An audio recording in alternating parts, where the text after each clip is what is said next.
Sawarika Minglavashin Snow White ဆန္ဒ Real Estate ကိုမြင်မှကျေးဇူးပါတယ်။လုံမီတောင်းချက်ခွန်လုံးတွေကို Snow White ဆန္ဒမှာ2023မှာစပြီးနှစ်နှစ်ကျော်ခန်းပေါင်း90ကျော်ကိုလက်ငင်းရောအရေးကြောင်ရောက်ချခဲ့တာဖြစ်ပါတယ်။အခန်းရောင်းချတဲ့နေရာမှာအခန်းတွေကို3နှစ်ကနေ5နှစ်အထိအရေးကြရောလက်ငင်းရောရောင်းချပေးခဲ့တာဖြစ်ပါတယ်။လက်ငင်းရောင်းချပေးတဲ့အခါမှာလုံမီတောင်းချက်ခွန်လုံးတွေက foreign ကိုရရှိတဲ့အတွက်ကြောင့် Global စာချုပ်ကိုဝယ်ယူသူရဲ့အနီးပေါက်ကိုရရှိမှာဖြစ်ပါတယ်။ရေးကြဝယ်ယူသူတွေအတွက်ကလည်းစိုးရိမ်စရာမလိုဘူးเนาะ။ဘာဖြစ်လို့လဲဆိုတော့ငွေကြေးသွားပြီဆိုတာနဲ့ Global စာချုပ်ကိုဝယ်ယူသွားတဲ့လူတွေနဲ့မျိုးရရှိမှာရေးချပလန်နဲ့ဝယ်တာဖြစ်တဲ့အတွက်ကြောင့်အခန်း5လောက်ပဲတန်ဖိုးလေးရှိတာမျိုးဘာလို့လိုနေရမျိုးမှာကုန်လိုအခန်းပိုင်ဆိုင်လို့ရမယ်နော်2023ခုနှစ်တည်းကစတင်ရောင်းချပေးတာဖြစ်လို့ 100% ယူရှိရတဲ့ Snow White Center ကုမ္ပဏီပဲဖြစ်ပါတယ်ဒီဗီဒီယိုလေးထဲမှာဆိုရင်ဖြင့်လုံမီတောင်းရှိကွန်တို့ရဲ့အနီးနားမှာဘာတွေရှိလဲကွန်တို့ထဲမှာဘယ်လို facility တွေပါတယ်ဆိုတာကိုလိုက်လည်ပြပေးမယ်နော်ကွန်ဒိုစာအုပ်တွေကဆိုလို့ရှိရင်ဖြင့် A ကနေ G ထိရှိပြီးတော့ကွန်ဒိုအလုံးပေါင်း50ဖြင့်တောင်းရှိပုံစံလေးဖွဲ့စည်းထားတာဖြစ်ပါတယ်။ထိုင်းနိုင်ငံရဲ့တော်တန်းစင်းရင်းဝင် LPM Diploma ကနေတည်ဆောက်ထားတာဖြစ်ပြီးလူသက်နေရာသက် facility အစုံနဲ့နေလို့ထိုင်လို့အရင်ကောင်းတဲ့နေရာလေးပဲဖြစ်ပါတယ်။ကွန်ဒိုလေးထဲမှာဘာတွေရှိလဲဆိုတာကိုလိုက်ကြည့်လိုက်ရအောင်နော်။အားကစားသမားတွေအတွက်ဆိုလို့ရှိရင်ပူဆယ်ကွန်းဘတ်မင်တန်ဝင်းဘတ်စကတ်ဝင်းတွေလည်းရှိရเนาะကျေဝန်းလာတဲ့ကားပါကင်စပိတ် area နဲ့ဝင်းထဲမှာလည်းအကျိုးပို့လုပ်ပေးတဲ့ပန်းရောင်ကားလေးတွေလည်းရှိရယူနီတက်တဲ့ចောင်းသားလေးရဲ့အတွက် ferry အကျိုးပို့ကားလေးတွေလည်းထားရှိထားပါတယ်မီနီပတ်ပန်းချံငယ်လေးတွေမိသားစုလိုက် relax လုပ်ဖို့အတွက်နေရာလေးတွေလည်းရှိရ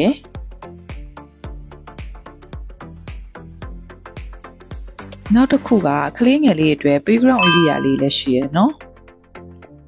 ကွန်ဒိုရဲ့တိုက်အောင်မှာရင်ဝှေ့လျှော်ဆက်တွေ 7-Eleven vending machine ဆက်တွေလည်းရှိရနော်ကွန်ဒိုရဲ့ပတ်ဝန်းကျင်နားမှာလည်း Wi-Fi ရောင်းဆိုင်ငယ်လေးတွေလည်းတွေ့ရမှာဖြစ်ပါတယ်မိသားစုလိုက် relax လုပ်ပန်းဖြေဖို့အတွက်ကျယ်ဝန်းလာတဲ့ swimming pool လည်းရှိရနော်swimming pool ရဲ့အပေါ်တက်မှာဆိုလို့ရှိရင်ဂျင်းကစားလေးလို့ရမယ်ဂျင်းမြုံလည်းရှိပါတယ်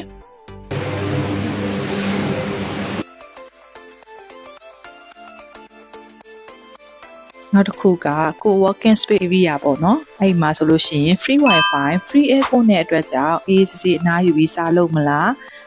small meeting လေးလုပ်မလား space area တွေလည်းရှိပါတယ်ရှင်ကလေးငယ်တလေးရဲ့အတွက်ကစားဖို့နေရာတလေးလည်းရှိဖန်တီးပေးထားပါတယ်။ကွန်ဒိုရဲ့တစ်ဖက်တစ်ချက်ကိုထွက်လိုက်လို့ရှိလို့ရှိရင် 7-Eleven ရဲ့ဆိုင်ငယ်ကရီကစ်လေးတွေ့ရမှာဖြစ်ပါတယ်။ 7-Eleven ကနေအနည်းငယ်လမ်းလျှောက်သွားလို့ရှိရင်ထမင်းဆိုင်လေးတွေကွတ်တူဆိုင်လေးလည်းရှိပါမယ်။ဈေးလည်းရမ်းတန်တယ်နော်။ဈေးတိုင်းလေးတွေကနေတပြေးလမ်းလျှောက်သွားလို့ရှိရင်ပြီးနားမှာမေဇွန်ကဖေးဆိုင်လေးလည်းတွေ့ရမှာဖြစ်ပါတယ်။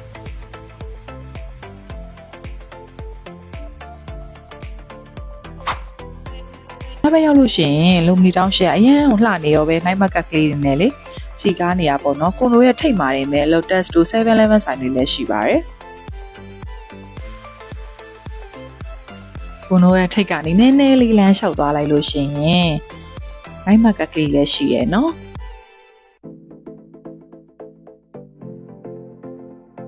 နိုင်မကတ်မှာဆိုလို့ရှိရင်အရန်စားလို့ကောင်းတဲ့ထိုင်းစားစာလေးလည်းရှိပဲလူစီကားပြီးတော့မိသားစုလိုက်တော်လကောင်တငယ်ချင်းတွေနဲ့တော်လကောင်ကြီးလို့ရတဲ့ဘားဆိုင်အသေးလေးလည်းရှိတယ်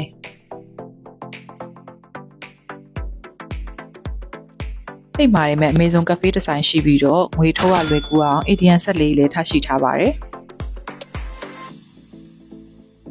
ကွန်ဒိုရဲ့နောက်ထပ်တစ်ဖက်တစ်ချက်ခန်းမှာဆိုလို့ရှိရင်လည်းနိုင်မကတ်ကလေးတွေရှိသေးတယ်လိုက်ကြည့်လိုက်ရအောင်နိုင်မကတ်သွားတဲ့လမ်းထောက်လျှောက်မှာပဲ 7-Eleven CJ Mall ကိုလည်းတွေ့ရမှာဖြစ်ပါတယ်နည်းငယ်လောက်သွားလိုက်လို့ရှိရင်နိုင်မကတ်နောက်တစ်ခုတွေ့ရမှာဖြစ်ပါတယ်နိုင်မကတ်လို့ပြောလိုက်တာဆိုတာနဲ့လည်းစားစရာတွေကစုံလင်းနေပြီးတော့ seafood တွေမုကထားဆိုင်လေးတွေအကင်အစုံပေါ့နော်စားလို့ရမယ့်ဆိုင်လေးတွေနဲ့စီကားနေပါတယ်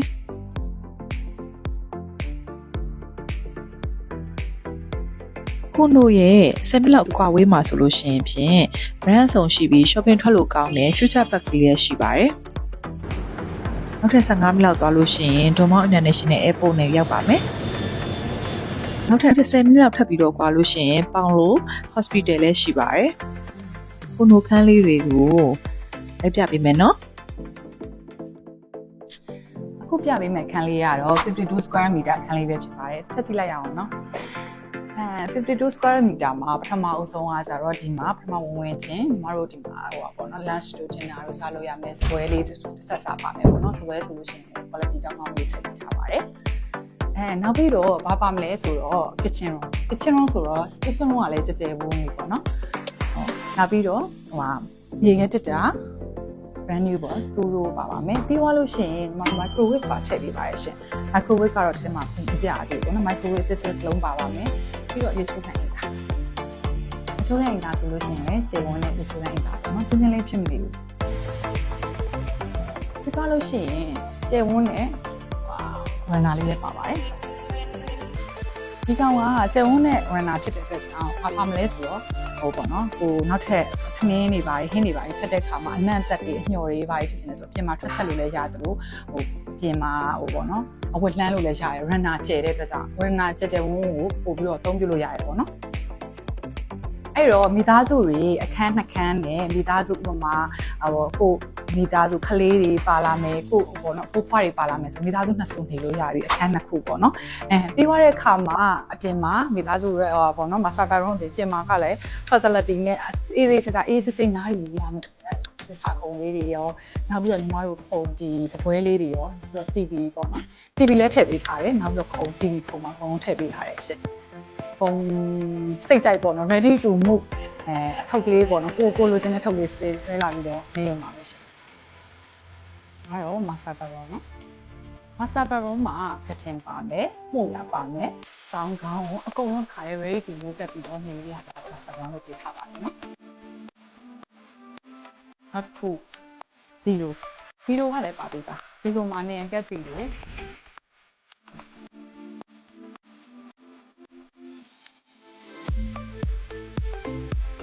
ကျမလာတဲ့ဒီလိုသူကဘေးနားမှာ space ညံစားရဲ့နာမည်ကြီးလေးထည့်ပေးထားပါတယ်။အမေကကတော့ master bedroom ဆိုရယ်ဒီချိုးနဲ့အိမ်သာဖြစ်ပါတယ်။ဒီချိုးနဲ့အိမ်သာမှာကျတော့ဒီ master bedroom မှာညီမတို့ဟိုပေါ့ရေပူရေးဆက်လေးလည်းထည့်ပေးမှာဖြစ်ပါတယ်။ပြောလို့ရှိရင်ဒီမှာနောက်ခုထပ်ပါသေးနော်။ဒီ runner ကတော့ဒီ runner တော့ကျွန်မကြိုက်ဆုံးပါဘာဖြစ်လို့လဲဆိုတော့ဒီ runner အရန်ကျယ်တယ်ကိုအတွက် coffee တောက်မလားဒါမှမဟုတ်လို့ရှိရင်စားဖက်မလား runner မှာဖက်ပြီးတော့မျိုးလုပ်လို့ရတယ်ဆွတ်ကလေးဆိုရင်ဒီမှာပန်းချံငယ်လေးလိုလုပ်တာပေါ့နော်ဒီဘက်ကလူတွေကဒီပန်းကောင်းကစိုက်ဆိုလို့ရှိရင်ပန်းလေးတွေစိုက်နေပေါ့နော်ဒီလိုလုပ်ရတယ်ပြောချင်တာက runner ကျယ်တာလေးပါပါရှင်